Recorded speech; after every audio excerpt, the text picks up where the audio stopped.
Dari sisi popularitas lebih enak bersama pelatih lama.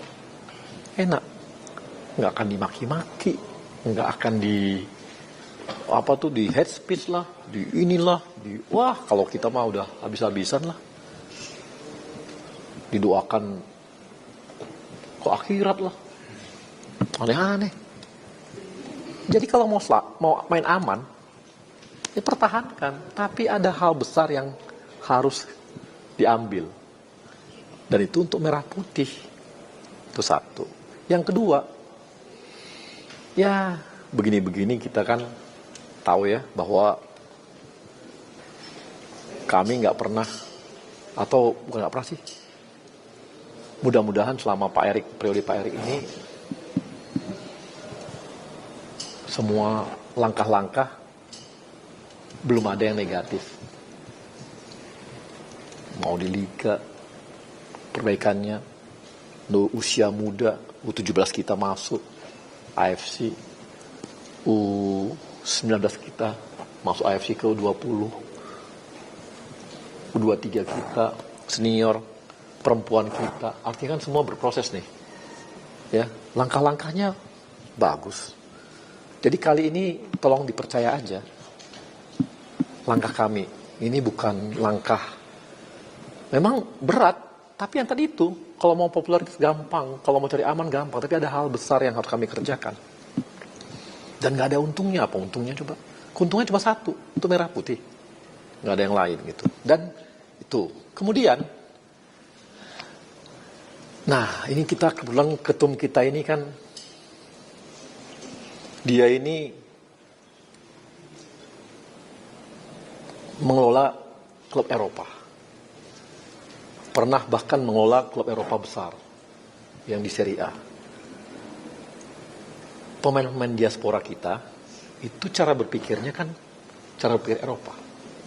Melihat tim pun secara Eropa. Ya. Jadi agak beda memang dengan cara kita lah ya, yang selalu berpikir head coach gitu. Beda ini. Coba lihat, kenapa di Eropa itu disebut misalnya pelatih itu manajer? Kenapa bisa disebut, ada ternyata pelatih technicalnya? Itu di Eropa terjadi. Jadi harus ada leadership di sana. Maka dicarilah pelatih yang punya leadership, yang pemain diaspora kita itu sangat hormat. Sangat hormat. Sehingga apa yang akan dia sebutkan itu akan diikuti oleh pemain-pemain diaspora kita. Dan pemain diaspora kita makin lama levelnya makin tinggi. Mereka itu butuh pelatih yang mereka dengarkan. Ya itu konsekuensi kita pengambil pemain diaspora. Yang makin lama level makin tinggi. Bukan lagi yang standar, makin lama makin tinggi nih. Jadi butuh yang namanya pemimpin, pelatih. Nah, didampingi oleh asisten pelatih yang kuat secara teknikal. Ini pun sudah dicari oleh Pak Erik.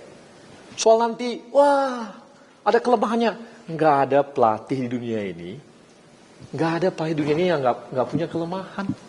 Ada aja kelemahannya, tapi dicari yang mumpuni. Pelatih tekniknya mumpuni. Ada dua itu. Jadi kombinasi inilah. Jadi Pak Erik ini membentuk yang namanya tim kepelatihan. Yang punya leadership, tapi ada juga yang punya kemampuan teknik. Nah, ini yang gaya Eropa ya begini. Akan beda kalau kita lihat cara di Indonesia yang selama ini dianggap head coach-nya itu ya udah seperti itu aja. Ini enggak, dilengkap. Ini akan dilengkap. Mudah-mudahan nanti coba dengar aja. Siapa nanti yang khusus asisten pelatihnya ini teknis. Yang pasti ya level tinggi lah di Belanda juga. Bagus lah. Maksudnya bagus lah, dari Belanda juga diambil. Yang punya prestasi meloloskan klub-klub masuk era divis gitu. Jadi oke, mudah-mudahan ya. Jadi, nah asisten seperti ini yang lagi yang semua ini satu kesatuan. Satu dihargai, satu punya kemampuan teknis juga, yang lain dan sebagainya. Dengan seluruh timnya lengkap. Itulah yang diusahakan untuk membuat lengkap tim pelatihnya. Jadi ini agak berbeda memang. Pak Erik ini agak berbeda. Jadi cara berpikir beliau adalah cara berpikir bagaimana mengelola sebuah klub. Tim di Eropa, karena pemain diaspora kita makin lama makin level tingginya makin tinggi gitu levelnya. Dan dengan head coach yang level yang seperti ini, nanti dia juga yang akan melobi pemain-pemain diaspora yang selama ini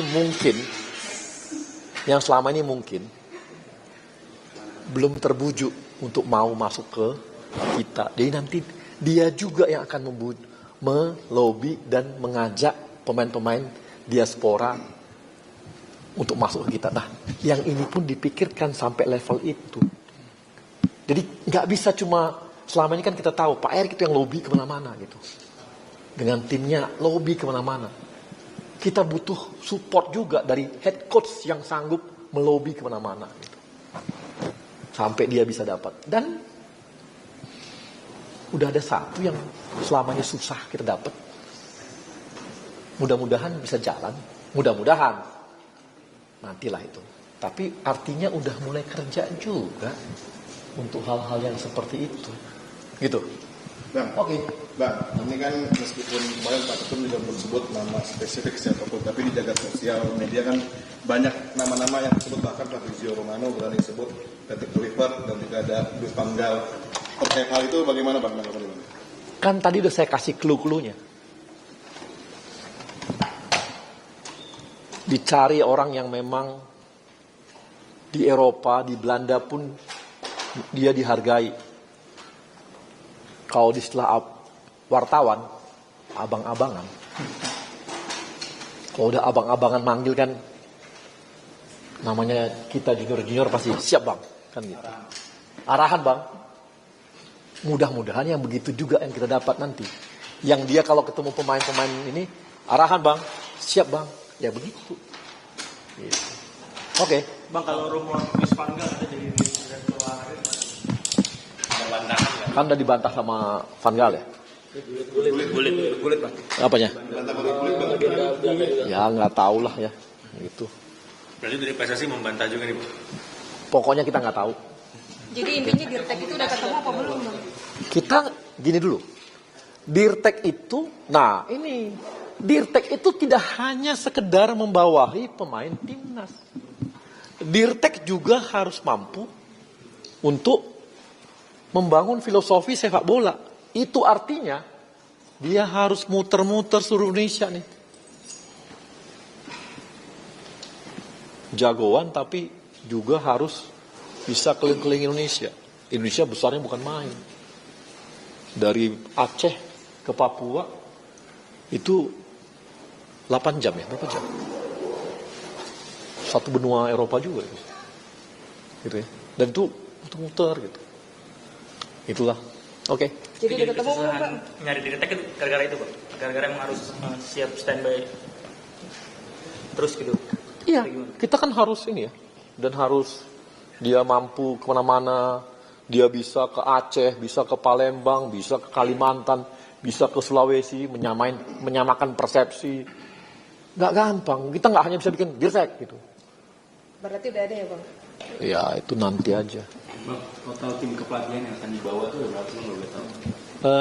Total tim kan lengkap, ada yang 3, 1 head coach-nya, asistennya 2, habis itu nanti ada tim yang analisnya, ininya, apa semua tuh lengkap lah gitu. Itu sepaket diperkenalkan tanggal 12 itu semua. Ya mudah-mudahan. Kalau ada kayak STK sih bang, ada pelatih fisik, ada pelatih khusus. Pelatih fisik udah pasti ada. Oh itu belum tahu. Berarti 2 asisten salah satunya yang nanti bertanggung jawab U23 ya bang?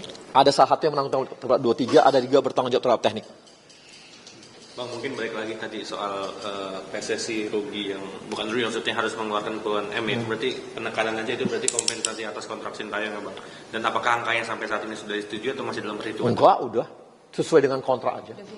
Jadi kalau ada yang bilang, wah ini permainan ini itu mafia apa semua, aduh, puluhan M, Bang, izin nggak tanggapan, mungkin lah. Siapa yang mau? Ada-ada aja. tanggapan dari Putra Sintayong yang menyayangkan sikap PSSI seperti apa, Bang? Saya rasa sebagai anak harus kita hargai, wajar begitu. Tapi mungkin bisa juga tanya sama bapaknya, bagaimana sikap kami selama 2 tahun ini, ya kan? Kan 2000 kemarin sampai sekarang gaji nggak pernah telat, ya. Tim pelatih apa yang diminta oleh Sintayong kita berikan. Sintayong minta dokter. Artinya apa? Dokter dari kita, dia nggak gitu percaya. Artinya tim kesehatan, dia minta sana, itu pun kita kasih. Dia minta pelatih untuk striker, itu pun dikasih. Beliau minta untuk, ya banyak hal, kita kasih. Saya rasa pelatih Sintayong juga tahu kok apa yang kami lakukan, dan kompensasi yang kita berikan juga sesuai dengan kontrak lah. Coach ST sudah resmi pamitan Bang dengan PSSI. Kan kemarin udah ketemu Pak gitu ya, Arji ya. Terkait rumor yang beredar mengenai calon kandidat itu terafiliasi sama judi gimana?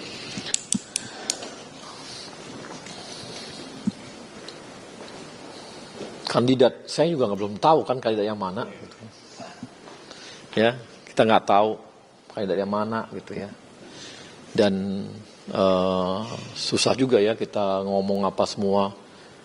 Yang pasti kalau dia terlibat match fixing ataupun pengaturan skor atau apapun yang berhubungan judi dengan itu, udah pasti orangnya di blacklist di Eropa. Udah pasti di blacklist di Eropa kalau dia terlibat. Jadi kalau ada hoax apapun nama itu, entah siapapun namanya, terserah lah ya. Yang pasti setahu kami, kalau orang terlibat match fixing, terlibat pengaturan skor, terlibat akibat-akibat semua itu karena akhirnya membuat pertandingan apapun semua itu, pasti sudah di blacklist di Eropa. Bang, Jadi ini tidak di blacklist di Eropa. Nama-nama yang kami ambil itu, ada berapa nama yang kami, 3 nama itu tidak di blacklist di Eropa. Clear ya? Jadi tidak di blacklist. Kalau di blacklist ya nggak mungkin kita panggil. Jadi nggak di blacklist. Ya, gitu. Bang, Ya. banyak supporter bertanya-tanya soal dinamika sebelum lawan Cina. Bisa diceritakan gitu Bang secara rinci? Iya kan, kemarin Pak Ketum juga bicara bahwa memang ada dinamika yang kita lihat akhirnya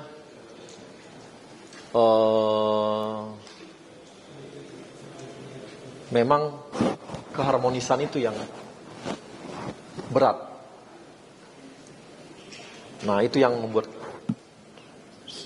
susah untuk diteruskan. Sehingga apalagi ke depan kita akan nambah pemain terus. Jadi makin berat. Dan itu yang membuat kita mengambil resiko tadi. Resiko disalahkan kalau nggak lolos. Resiko finansial. Resiko dimaki-maki orang. Itu semua diambil.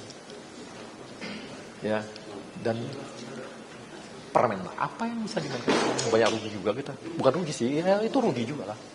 Tapi harus diambil kerugian itu supaya ini bisa menyelamatkan tim ini semua. Bang, kalau dimakainya dari China gitu, kenapa Sintayong masih dipercaya untuk FF? Loh kan kemarin kan kita udah lihat kan prosesnya yang Piala Dunia itu kan kita lihat juga, ya. Terlalu mepet untuk ngambil langkah untuk yang di situ gitu. Tapi kan beliau masih ada, masih bisa. Ya kenapa nggak kita minta beliau untuk jadi pelatih untuk AFF? Gitu. Berarti AFF itu bukan penghakiman. Enggak lah. Masa kita menghakimi dari bagian dari evaluasi iya, tapi bukan menghakimi. Yang besaran dari sini lah. Besaran dari situ. Loh, coba aja cek.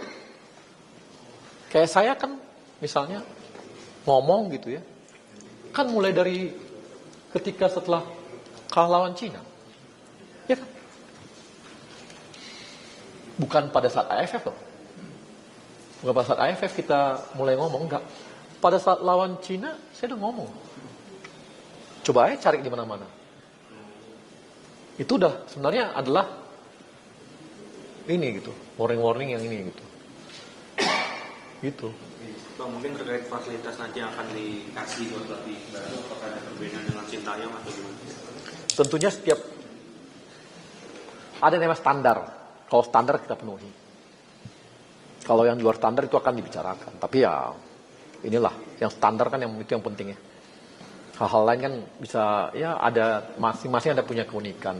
Sintayong juga punya keunikan. Sebelumnya juga punya keunikan masing-masing. Pasti ada aja yang khusus untuk masing-masing orang. Tapi yang pasti yang standar ya kita pasti penuhi.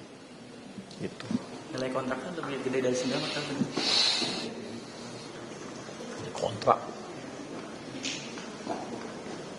Kan nilai kontraknya Sintayong itu nggak sendiri. Sepaket.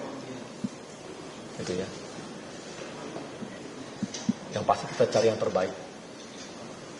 Gitu. Oke. Terima kasih banyak, Bang. Download Tribun X sekarang. Menghadirkan lokal menjadi Indonesia.